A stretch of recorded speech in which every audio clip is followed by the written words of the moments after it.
है वैदिक शब्दों के स्वरूप निर्धारण के लिए, वैदिक शब्दों की शुद्धता के निर्धारण के लिए व्याकरण का प्रयोजन है। और इसका भी मूल तैत्तिरीय संहिता में ही उपलब्ध होता है। और उसमें एक आख्यान है कि पहले ये वाणी अव्याकृत प्रादुर्भूत हुई, अव्याकृत वाणी प्रादुर्भूत हुई, और फिर देवताओं ने इंद्र से कहा कि ये अव्याकृत वाणी तो हम इसको कैसे समझें। तो इंद्र से उन्होंने निवेदन किया कि इसको आप बांटिए, और इंद्र ने उसको व्याकृत किया। अव्याकृत वाणी का पुनः जब हम वर्ण, पद और वाक्य के रूप में जब उसको हम ले आते हैं तब उसका व्याकरण हो जाता है। यही व्याकरण है, यही व्याकरण है। इसीलिए इसका लक्षण किया है, व्याक्रियन्ते व्युत्पाद्यन्ते सधर्माः शब्दावयवा यत्र तद व्याकरणम।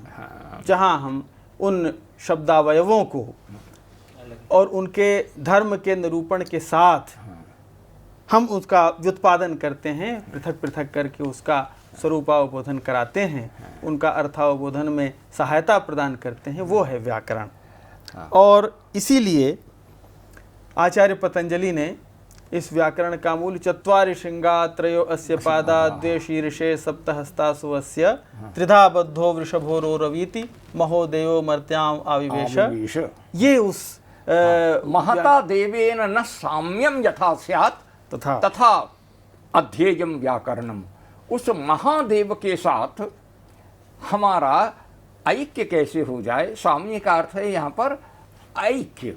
उस महादेव के साथ ऐक्य कैसे संपन्न हो, इसके लिए हमको व्याकरण का अध्ययन करना आवश्यक है।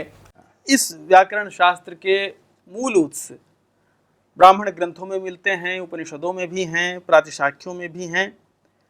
और जैसा आचार्य जी ने बतलाया कि ये अभी उपलब्ध पाणिनि की अष्टाध्यायी, उस पर कात्यायनकृत वार्तिक और फिर पातंजल महाभाष्य, इस रूप में हम उस व्याकरण को मूल रूप में पाते हैं, वेदांग के रूप में पाते हैं।